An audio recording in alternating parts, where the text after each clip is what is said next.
Bismillahirrahmanirrahim. Assalamualaikum warahmatullahi wabarakatuh. Waalaikumsalam warahmatullahi wabarakatuh. Alhamdulillah wassalatu wassalamu ala Rasulillah wa ala alihi wa man tabi'ahum bi ihsan ila yaumiddin. Allahumma inna nas'alukal jannah wa na'udzu bika minan nar. Puji syukur kita panjatkan pada Allah. Salawat dan salam mungkin tercurah pada junjungan kita Nabi besar Nabi Muhammad sallallahu alaihi wasallam.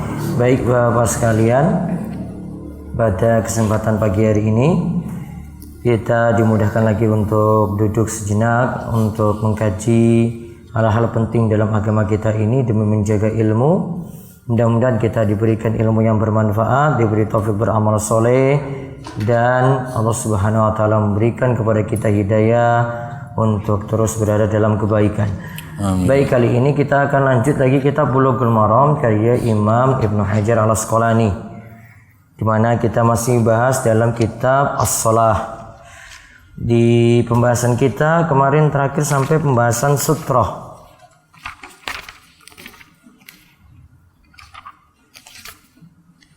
Hadis nomor berapa? 249. 249.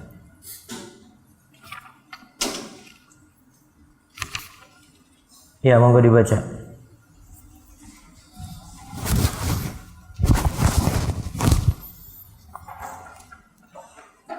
Wa an Abi Hurairah radhiyallahu anhu anna Rasulullah sallallahu alaihi wasallam qala idza shalla ahadukum falyaj'al tilqa'a wajhihi syai'an fa illam yajid fal yamsibu nafsa fa illam yakun fal yahutta khatta thumma la yadurruhu man marra baina yadayhi akhrajahu Ahmadu wa Ibnu Majah wa sahahahu Ibnu Hibana wa lam yusib man za'ama annahu mutaribun bal huwa hasan.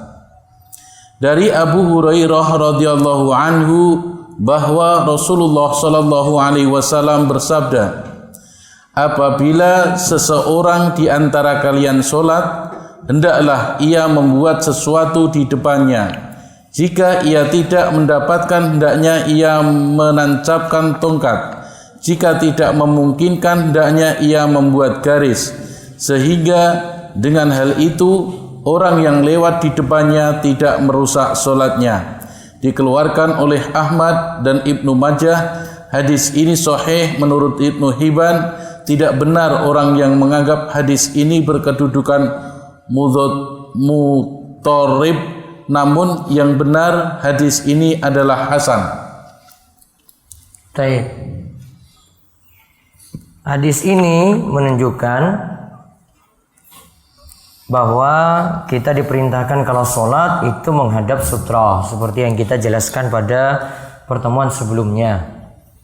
Jadi ada sutra atau pembatas ketika kita itu sholat. Kalau di sini disuruh taruh sesuatu,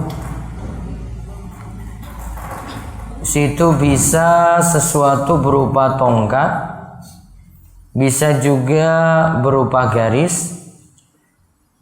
Sehingga dengan hal itu orang yang lewat di depan kita tidak merusak sholat kita. Jadi di situ ada berupa tongkat, ada juga di situ berupa garis. Kata Imam Ibnu Hajar tadi, hadis ini diriwayatkan oleh Ahmad, oleh Ibnu Majah, dan juga disahihkan oleh Ibnu Hibban. Namun sebagian menganggap hadis ini mutharib, berarti hadis ini hadis yang lemah. Dan sebagiannya menganggap lagi hadis ini adalah hadis yang hasan. Kalau hadis muttarib itu adalah di antara hadis lemah. Hadis muttarib itu adalah di antara hadis lemah.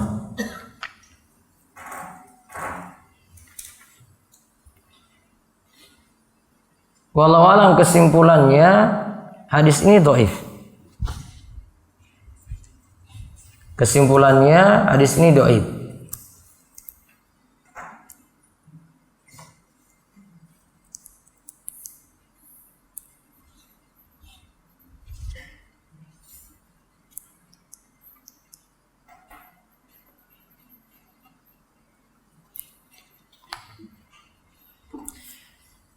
Namun walaupun hadis ini dhaif, minimal untuk jadikan sutra itu adalah garis seperti sebagaimana kata Imam Nawawi.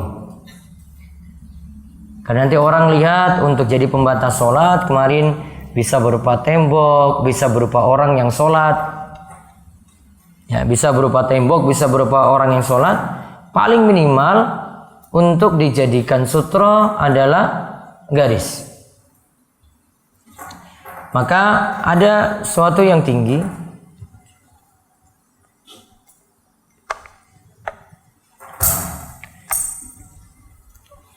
mungkin Pak jenengan sini.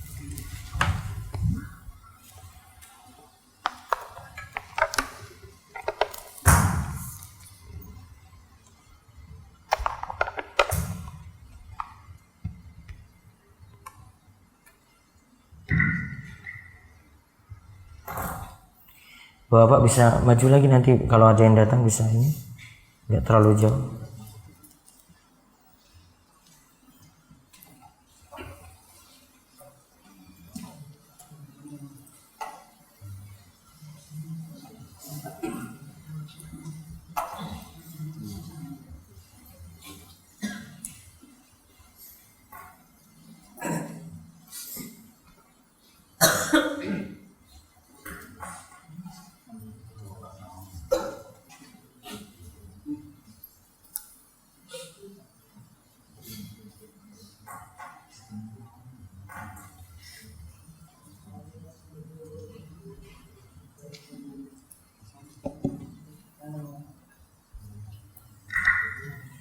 Saya bacakan perkataan Imam Nawawi, wal mukhtar istihbabul khat li'annahu wa illam yasbutul hadis lam yasbutil hadis fa fi tahsilu harimil musalli.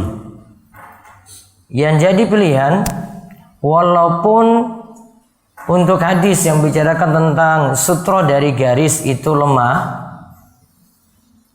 namun tetap dianjurkan untuk membuat sutra dari garis. Karena sama-sama nanti bisa menghalangi orang yang akan lewat di depan kita sholat. Karena sama-sama nanti bisa menghalangi orang yang akan lewat di depan kita sholat. Berarti sutra itu ada macam-macam. Kesimpulannya kemarin hukum sutra itu sunnah.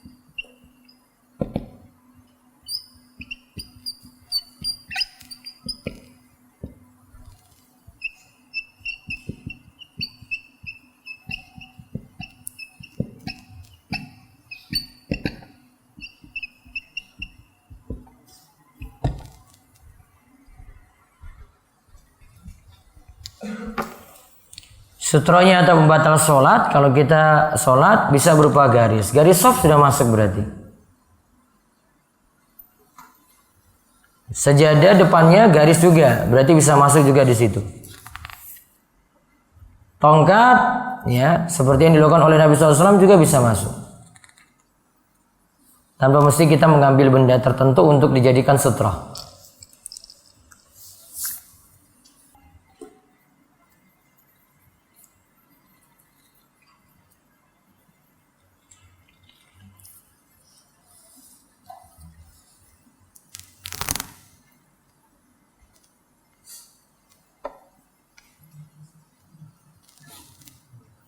Nah, sekarang lihat lagi hadis yang berikutnya dari Abu Sa'id Al-Khudri. Wa an Abi Sa'id Al-Khudri radhiyallahu anhu qala Rasulullah sallallahu alaihi wasallam la yaqta'u salata syai'un wadra' mastata'ta akhrajahu Abu Dawud wa fi sanadihi dha'fun. Dari Abu Sa'id Al-Khudri radhiyallahu anhu berkata, Rasulullah shallallahu alaihi wasallam bersabda, tidak ada sesuatu pun yang bisa menghentikan solat. Apabila ada yang ingin menghentikannya, cegahlah sekuat tanganmu. Dikeluarkan oleh Abu Dawud dan di dalam sanadnya ada kelemahan. Baik, dalam hadis ini kesimpulannya lagi, kalau tadi hadis yang satu itu hadis yang dhaif atau hadis yang lemah. Kesimpulan dari hadis ini juga, hadis ini didhaifkan oleh para ulama, di antaranya Imam Nawawi. Yaitu hadis ini membicarakan la yaqta'u sholatu syai'un wadra mastata'ta. Akhrajahu Abu Dawud wa fi sanadihi dha'fun. Tidak ada sesuatu pun yang bisa menghentikan sholat. Apabila ada yang ingin menghentikannya, cegahlah sekuat tenagamu. Kalau kemarin mencegah boleh. Ya, bahkan kemarin telah kita lihat kalau ada yang paksa untuk lewat, maka kita bisa mencegahnya dengan keras. Seperti itu dibolehkan.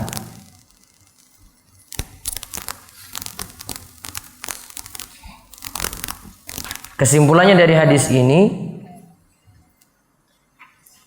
satu, ada anjuran membuat sutra. Dua, boleh mencegah orang yang boleh mencegah orang yang lewat ketika kita sholat. Nah, sampai di situ pembahasan tentang pembatal sholat. Kemarin juga sudah kita singgung, ada hal yang kalau kita tidak pakai sutra lewat sesuatu, maka itu akan membatalkan sholat. Yaitu ketika lewat di depan kita apa kemarin? Wanita, keledai, kemudian anjing hitam. Baik, sekarang kita lihat anjuran khusyuk dalam sholat. Bab yang baru halaman 87, hadis nomor 251. Monggo dibaca. An Abi Hurairah radhiyallahu anhu qala naha Rasulullah sallallahu alaihi wasallam an yusalli ar-rajulu mukhtasira muttafaqun alaihi wa lafdhu lil muslimin wa ma'nahu ay yaj'ala yadahu ala khasirati. Dari Abu Hurairah radhiyallahu anhu berkata, Rasulullah sallallahu alaihi wasallam melarang seseorang salat dengan bertolak pinggang. Muttafaqun alaihi, menurut riwayat Muslim, maknanya adalah meletakkan tangannya pada pinggangnya. Baik, sekarang kita pelajari tentang khusyuk dalam sholat. Apa itu khusyuk? Khusyuk itu hadirnya hati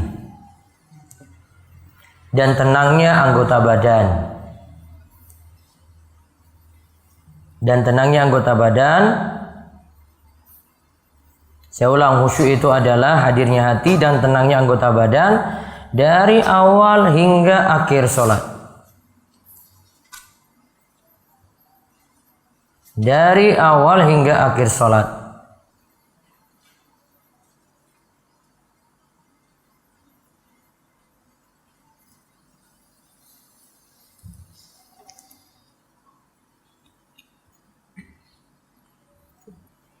Dan seseorang merasa agungnya Allah atau besarnya Allah.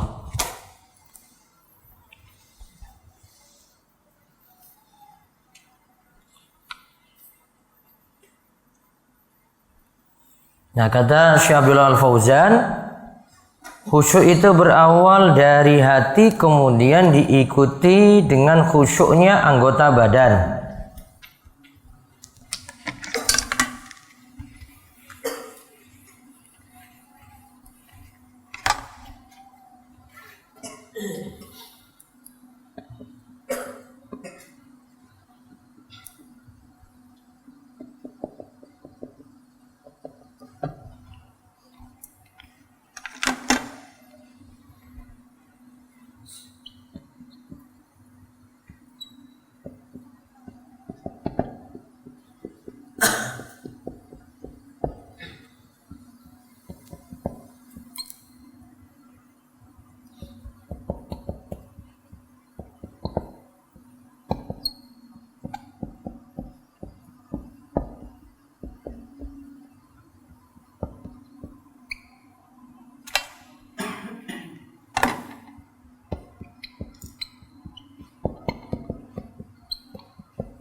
Awalnya dari hati dulu ya,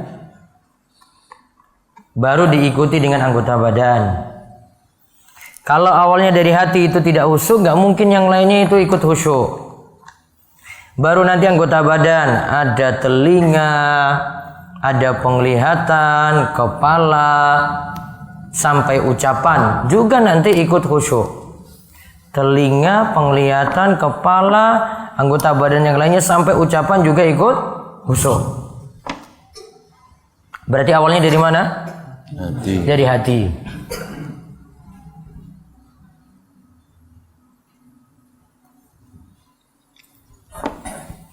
Baru diikuti dengan anggota badan. Kalau hatinya belum khusyuk, hatinya nggak hadir, berarti belum khusyuk. Kok hatinya belum konsen, dari hatinya itu belum, maka belum dikatakan dia itu khusyuk.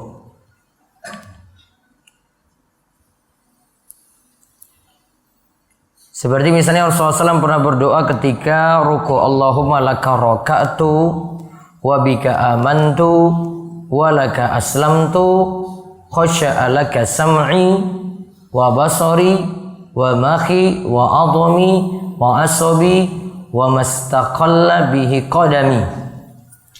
Ya Allah, kepadamulah aku ruku, kepadamulah aku beriman, kepadamulah aku berislam, dan kepadamulah khusyuk pendengaranku, penglihatanku, tulangku, ya, dan anggota badanku lainnya, dan begitu juga dengan kakiku. Maka anggota badan yang lainnya akan ikut khusyuk jika diawali dengan hati yang khusyuk terlebih dahulu.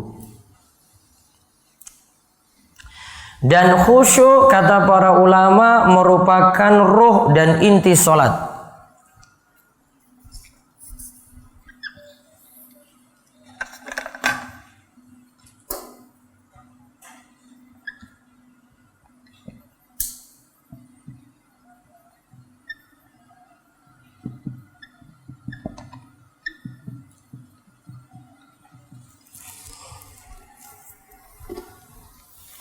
Ruh dan inti sholat.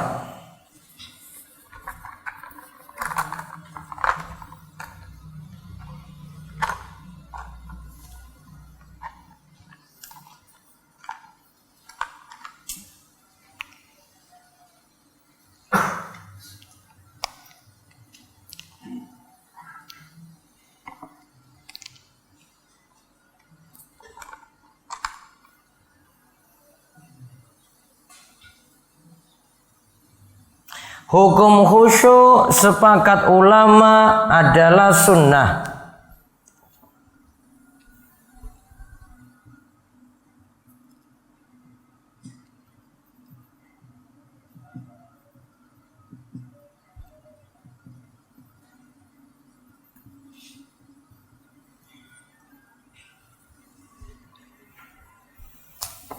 Kata Imam Nawawi, sepakat ulama itu adalah sunnah.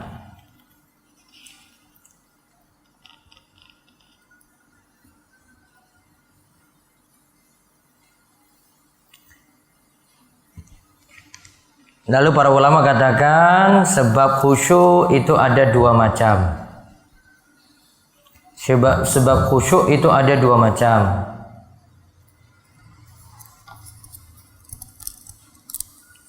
Yang pertama, melakukan persiapan dan tenang ketika sholat. Melakukan persiapan dan tenang ketika sholat serta merenungkan. Melakukan persiapan, tenang, terus merenungkan.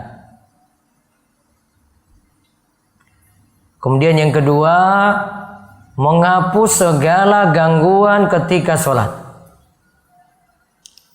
Menghapus segala gangguan ketika sholat.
Ini dia lakukan persiapan dulu. Contoh persiapan apa? Kalau dari rumah ke masjid itu dalam keadaan tenang walaupun sudah iqomah. Kalau dia dari rumah sudah cepat-cepat karena telat sampai ke masjid nanti jadinya apa? Tidak khusyuk. Karena sudah kesusu dari rumah. Kemudian dia tenang. Kalau sudah bersiap bagus maka jadi tenang. Kalau sudah tenang, maka bisa merenungkan nanti. Oh, baca ayat ini maksudnya kayak gini, kayak gini, kayak gini. Oh, bacaan zikirnya, bacaan doanya seperti ini, seperti ini. Kemudian dia hapus lagi segala gangguan. Apa contohnya segala gangguan? Menahan kentut. Nah, itu contohnya situ coba. Yang kedua contohnya menahan kentut. Ganggu enggak? Ganggu ketika sholat. Maka makruh karena dapat mengganggu kekhusyuan dalam sholat ketika itu.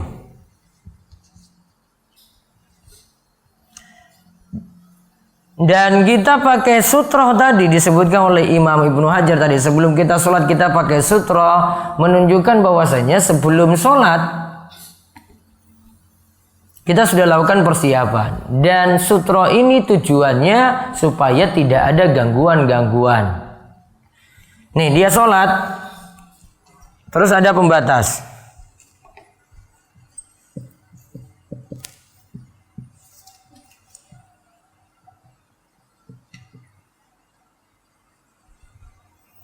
Pandangannya itu cuma ke sini.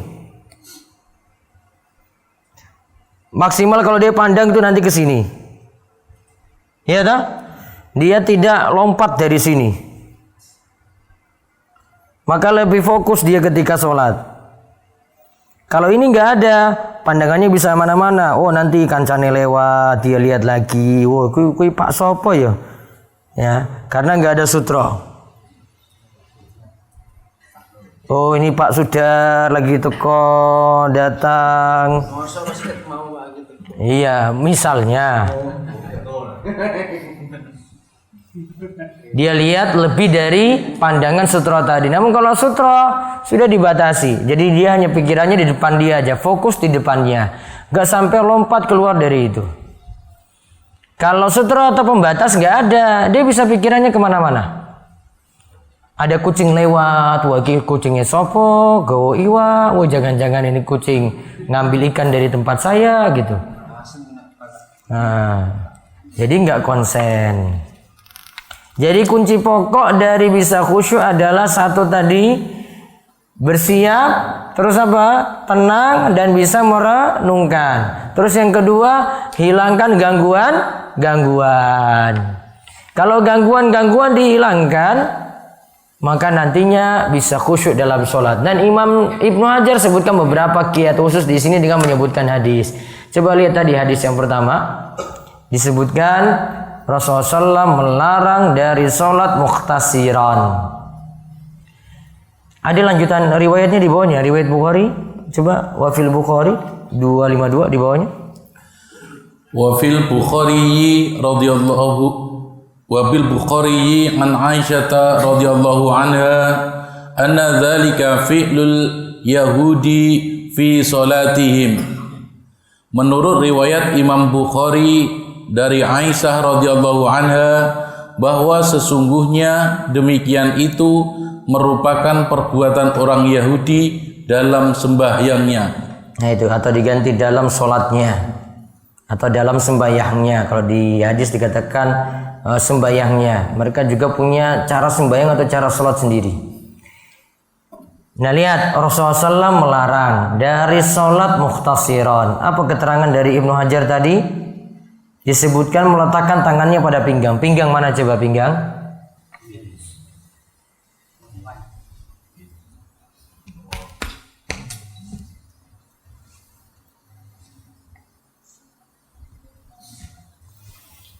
Cara seperti ini, cara sholatnya apa tadi? Orang Yahudi. Berarti kesimpulan yang bisa kita ambil, ini hadisnya tadi muttafaqun alaihi riwayat Bukhari dan Muslim. 1. Tidak boleh sholat dalam keadaan tangan di pinggang.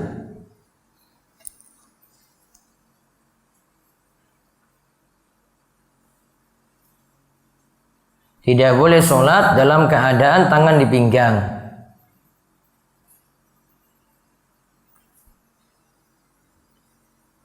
Kemudian yang kedua, sholat seperti itu adalah sholatnya orang Yahudi. Sholat seperti itu adalah sholatnya orang Yahudi.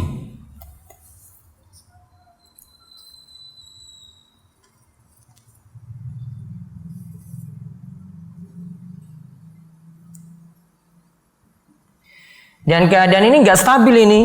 Bisa miring ke sini, ya. Dia kadang nggak kuat, dia lepas begitu. Beda kalau tangannya itu di tengah seperti kita sedekap.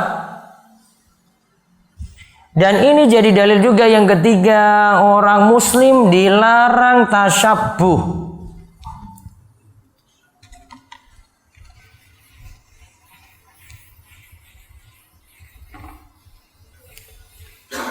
Apa istilahnya? Tasyabbuh.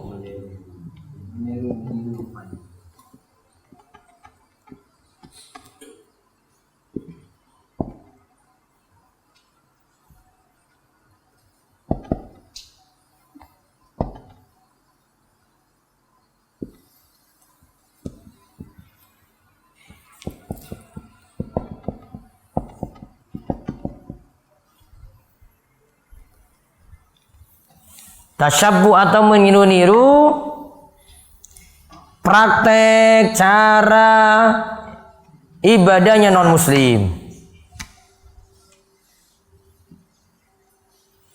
Contoh ini saja, lihat gerakan. Gerakan nggak boleh. Contoh lagi, dalam Islam orang musyrik itu biasanya ibadahnya di kubur. Kita dilarang sholat di masjid yang ada kuburnya. Kenapa tidak boleh sholat di masjid yang ada kuburnya? Biar tidak sama dengan orang-orang musyrik. Contoh masjid ada kuburnya gimana? Kiblat.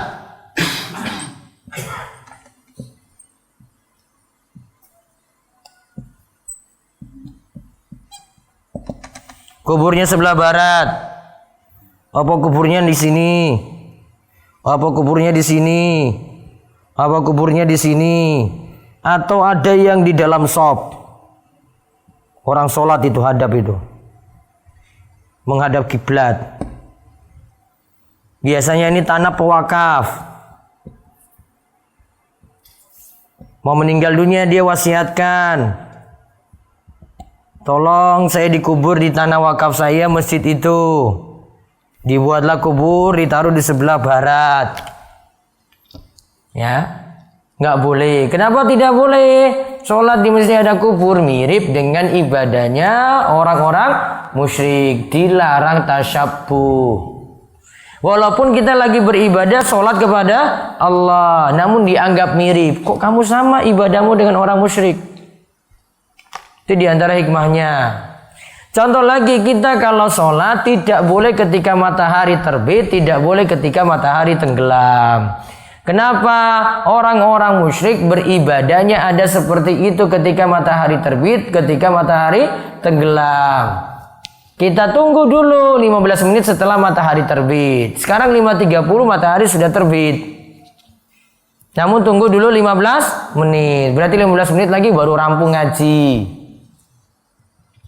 Langsung sholat isyraq. Nggak boleh juga ketika matahari tenggelam. Wah, Ustadz aku nganggur iki aku ora salat sik. Daripada nunggu maghrib suwe. Ini bareng ngarit kok nganggur. Ah sudahlah saya tunggu maghrib kerjakan 2 rakaat sampai azan maghrib. Boleh nggak? Tidak boleh, walaupun niatannya baik. Kenapa dilarang?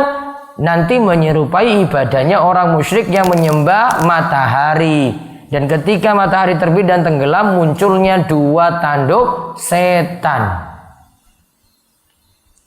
Maka kalau tasyabbuh seperti ini maka secara umum juga tidak boleh. Contoh dalam perayaan non muslim, tahun barunan, ikut-ikutan.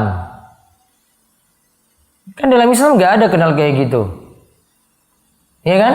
Nunggu sampai pergantian tahun gitu. Terus habis itu nyalakan kembang api, berdoa. Nggak ada dalam syariat Islam seperti itu. Contoh lagi ulang tahun, tiup-tiup lilin. Tiup lilin biar panjang umur. Ternyata umurnya nggak panjang-panjang. Padahal biasa. Ya nggak pakai tiup lilin umurnya panjang. Karena Allah yang jatah. Baca lagi masih tentang khusyuk dalam sholat. Hadis 253. Wa an Anas radhiyallahu anhu anna Rasulullah sallallahu alaihi wasallam qala idza budimal asa'u fabta'u bihi qabla an tusallu al-maghriba muttafaqun alaihi.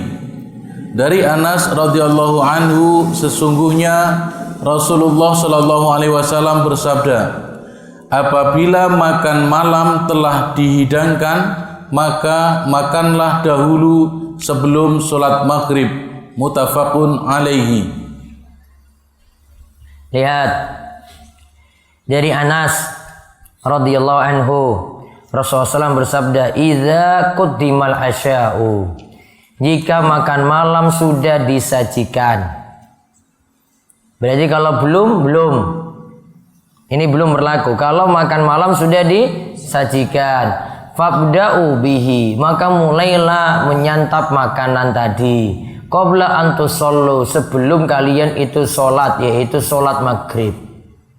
Muttafaqun alaih. Hadis ini diriwayatkan oleh Imam Bukhari dan Muslim. Sekarang kita lihat faedah dari hadis. 1. Hadis ini menunjukkan disunnahkan mendahulukan makan dari sholat berjamaah.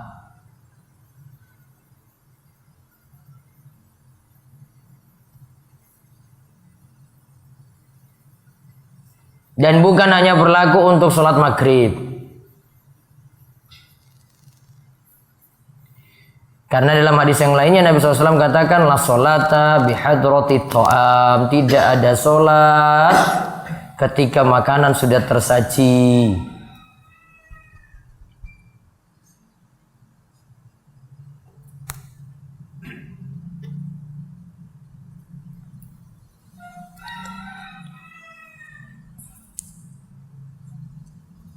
Kemudian mendahulukan makan dibanding berjamaah supaya mewujudkan khusyuk ketika sholat, supaya menunjukkan khusyuk ketika sholat.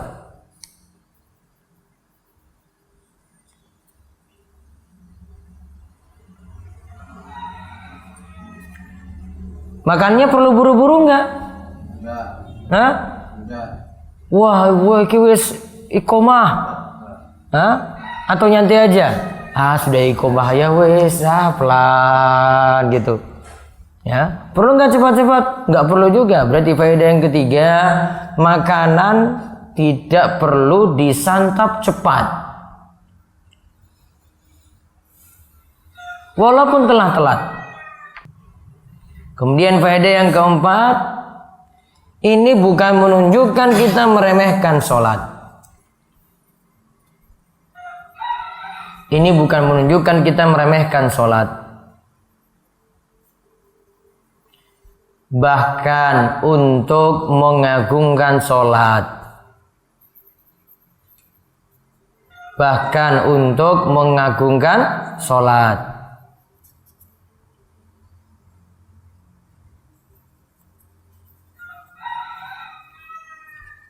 Yaitu hadirnya hati. Coba kalau makanan dulu kita santap maka bisa khusyuk. Namun kalau coba sholat dulu, makanan sudah tersajikan, jadi enggak khusyuk, pikiran terus pada makanan. Waduh, iki satene enak banget. Waduh, iki kok ikomah iki cepat banget gitu. Makanan sudah siap. Kemudian faedah berikutnya lagi, di antara uzur luput dari sholat berjamaah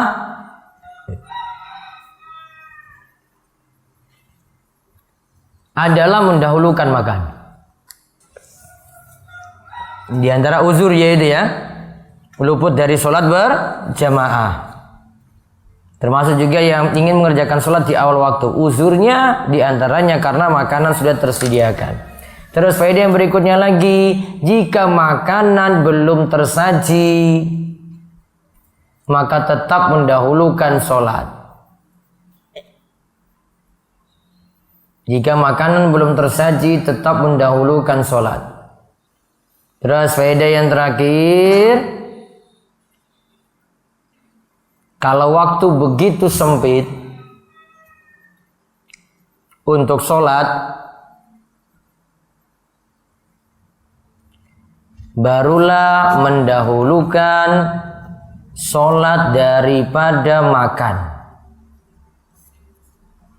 Barulah mendahulukan sholat daripada makan. Dia baru bangun maghrib, telat dia. Baru bangun maghrib, sisa sholat maghrib ini 10 menit. Dan istrinya sudah buat makanan juga, sudah tersajikan. Kalau dia tunda untuk dahulukan makan terlebih dahulu, untuk makan terlebih dahulu, maka 10 menit tadi jadinya lewat, akhirnya masuk sholat isya. Maka ketika itu yang dipilih adalah sholat dulu kemudian makan, karena waktunya sudah sempit. Terus kita lihat hadis yang terakhir 254 ya. Wa an Abi Dzarr radhiyallahu anhu qala Rasulullah sallallahu alaihi wasallam idza qama ahadukum fi salati fala yamsahil hasa fa inna rahmata tuwajihuhu rawahul khamsatu bi isnadin sahihin wa zada Ahmadu wahidatan auda'. Dari Abu Dzar radhiyallahu anhu berkata, Rasulullah sallallahu alaihi wasallam bersabda, apabila salah seorang di antara kalian sholat, janganlah mengusap butir-butir pasir pada dahinya, karena rahmat selalu bersamanya. Dikeluarkan oleh imam yang 5 dengan sanad yang sahih. Imam Ahmad menambahkan, usaplah sekali atau biarkanlah. Baik, lihat dari Abu Dzar radhiyallahu anhu, ia berkata Rasulullah SAW itu menyatakan idza qama ahadukum fi shalah fala yamsahil hasa fa inna rahmata tuwajihuhu. Dari Abu Dzar radhiyallahu anhu, ia berkata Rasulullah SAW bersabda, jika salah seorang di antara kalian sholat, janganlah mengusap butir-butir pasir. Fa inna rahmat tuwajihuhu, karena rahmat itu ada di hadapannya. Di sini dilarang hapus batu-batu kecil, atau di sini debu-debu. Kalau di sini kok disebutkan dahinya. Kalau di sini yang tepat nanti di tempat sholatnya. Jadi dia mau sholat, lihat sini banyak kotoran. Terus, Allahu Akbar. Dia hapus-hapus dulu ya. Gitu. Paham ini masuk hadis ya? Baik. Sekarang ditulis faedah hadisnya. 1. Orang yang sholat hendaklah tidak menyibukkan diri dengan perkara di luar sholat. Orang yang sedang sholat hendaknya tidak menyibukkan diri dengan perkara di luar sholat.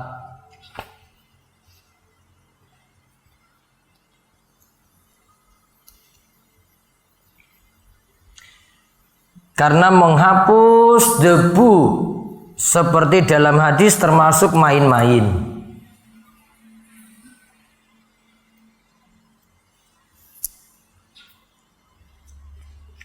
Kemudian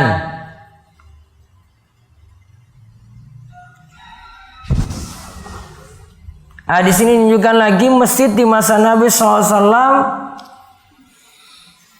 berlantaikan tanah dan banyak debu serta batu atau pasir. Masjid di masa Nabi SAW itu berlantaikan tanah, terdapat debu, terdapat batu-batu kecil.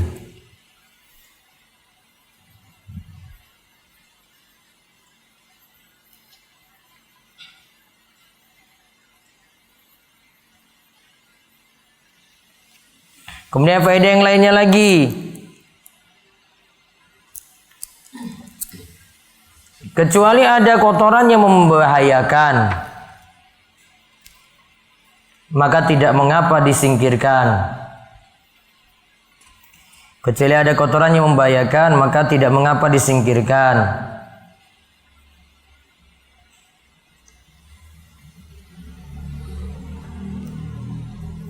Kemudian faedah yang terakhir, ibadah jika makin sulit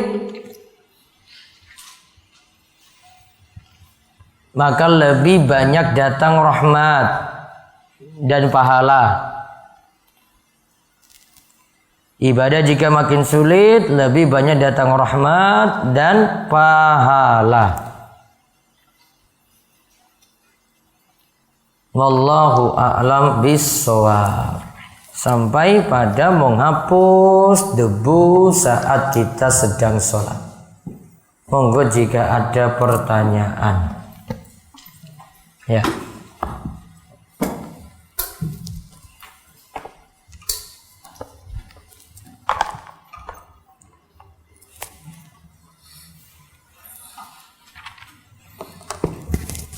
Assalamualaikum warahmatullahi wabarakatuh. Waalaikumsalam warahmatullahi wabarakatuh.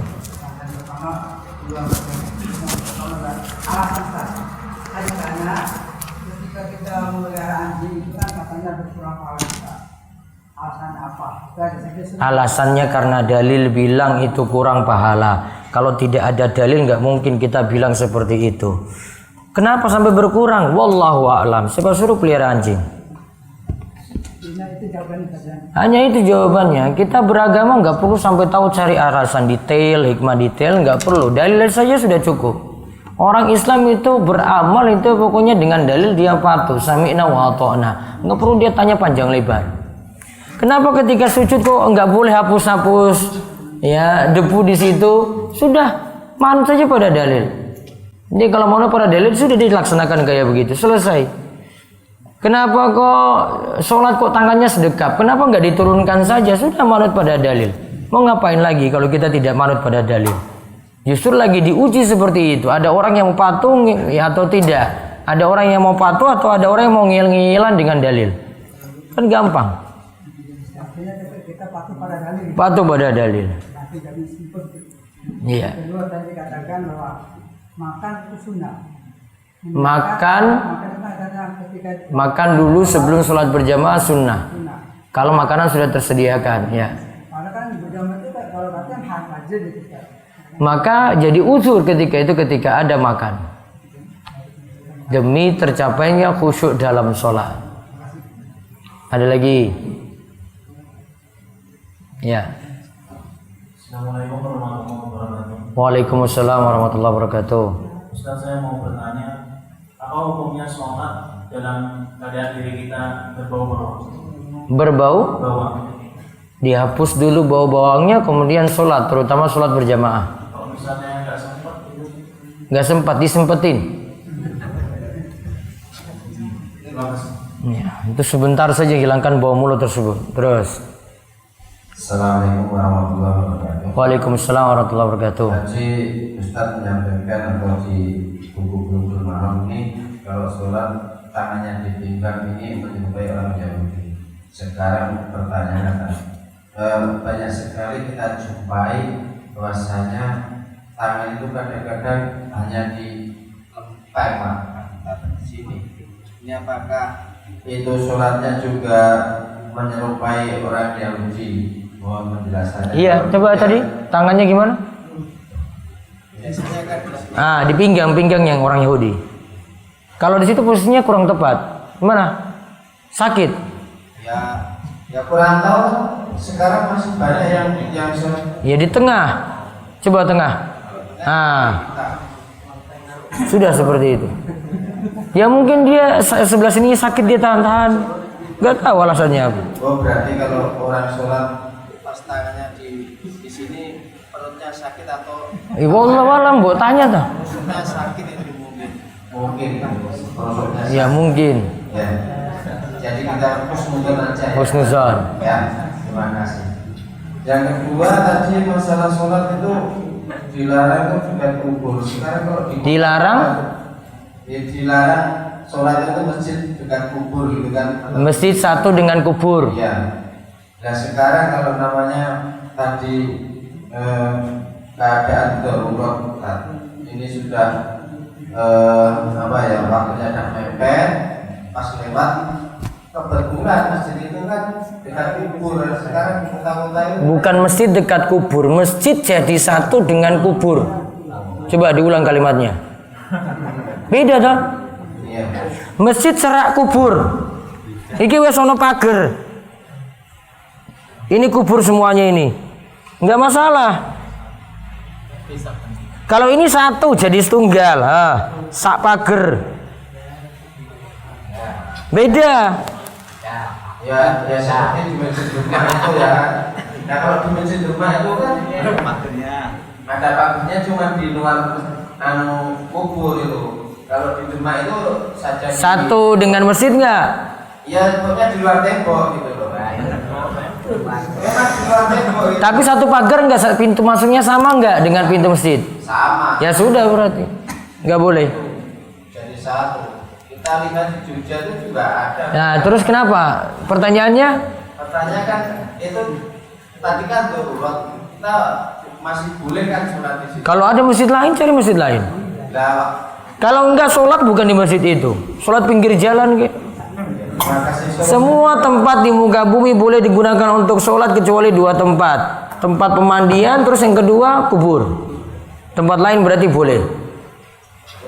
Parkir motor terus di pinggir jalan itu sholat tuh. Ya. Selama orang ketabrak bisa.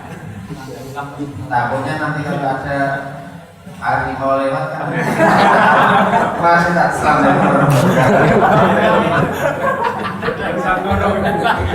Jagel pagi-pagi. Terus siapa tadi? Waalaikumsalam warahmatullahi Kemarin tempat saya itu ada acara berian, lalu saya diundang itu ada yang itu dibacakan Al-Quran sampai khatam, terus disembelihkan kambing sama ayam.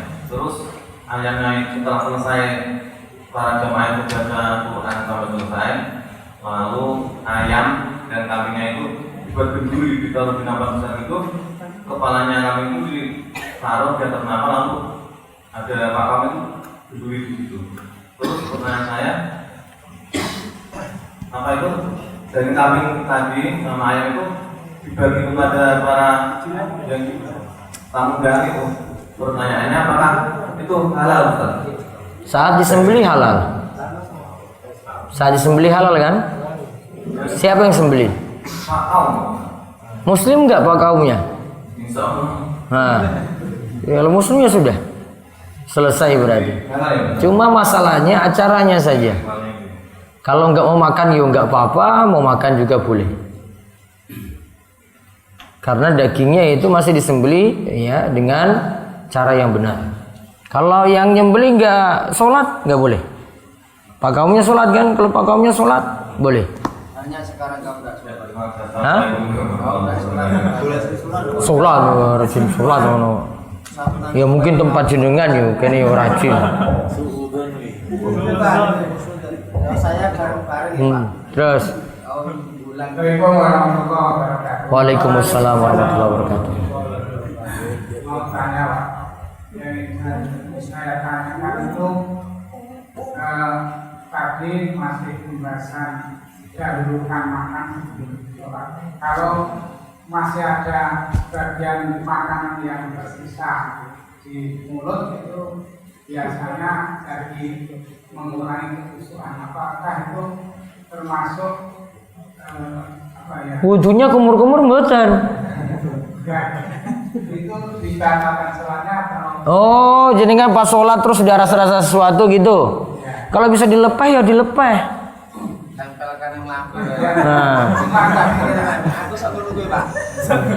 Tempelkan lampu daripada dilek wes. bisa dikeluarkan, keluarkan. Namun kalau tidak bisa ya batalkan sholat. Yang kedua berkaitan dengan sutroh tadi. Itu pasti ada tongkat. Menurut saya kalau saya itu belum tahu dan saya mau tanya apakah tongkat yang diberikan kepada sang khotib atau imam itu ada hadisnya atau Apa ya? Kontak apa ya? Oh, Tongkat. Tongkat biasa dia Nabi SAW lagi sholat terus dapati sampingnya itu ada tongkat, pajang itu untuk sutroh. Bukan berarti dia bawa tongkat dari rumah gitu untuk sutroh, bukan. Pas lagi dapat itu dipakai untuk sutroh pembatas sholat. Cukup? Ada lagi? Ya. Waalaikumsalam warahmatullahi wabarakatuh. Banyak ayat memerintahkan kita untuk berjihad. Yang kami tanyakan itu makna jihad itu bagaimana? Ya perang. Gak bisa dimaknakan dengan makna lain. Namun kan kalau ada waktunya jihad baru jihad. Bukan gawe-gawe masalah aku harap jihad pokoknya karo wong kafir. Itu namanya cari masalah. Kalau ada waktunya perang baru perang. Namun jihad ada dua macam kata Imam Ibnul Qayyim. Pertama jihad dengan perang, yang kedua jihad dengan ilmu. Yang bisa saat ini adalah jihad dengan ilmu. Itu lebih penting bahkan tiap hari butuh. Kalau jihad dengan perang nanti tunggu waktunya. Sehingga tidak sama. Ya. Mana yang lebih utama? Jihad dengan ilmu. Jihad dengan perang cuma satu waktu saja. Ketika pemerintah, penguasa suruh untuk berperang baru. Dan itu juga nggak bisa rakyat sipil semuanya ikut turun. Rakyat sipil nggak bisa pegang senjata. Iya kan? Jadi cuma tentara, polisi itu saja sudah. Bukan kita. Kita sekarang jihadnya dengan ilmu. Ya, itu yang dimaksud. Nambah kalau tadi jihad itu yang namanya pun fisabilillah. Itu bukan jihad. Suruh ngaji dulu baru khuruj. Khuruj baru dibolehkan kalau ngaji dulu. Kalau nggak ngaji nggak boleh khuruj. Karena Kalau nggak ngaji nggak boleh gawa kompor, nggak boleh gawa kasur, keliling-keliling nggak boleh. ya dulu belum tahu kan. Ya saya kira ngerti. Ngaji sih berarti. Ngaji baru boleh gawa kompor, gawa kasur. Boleh turun kan? Boleh, kalau ngajinya sudah benar. Makasih. Ini ngajinya wae urung benar. Iya entah. Ngaji bener sih. Luruskan ngajinya, belajar yang benar. Ngisi khutbah Jumat juga benar gitu. Ceramahnya benar. Boleh bawa kasur. Baru boleh bawa. Kalau belum benar belum. Saya kira wes benar. Ini semua belum. Nah, belum berarti ngaji dulu. Kalau sudah benar nggak ngaji sama Ustaz. Belum ini.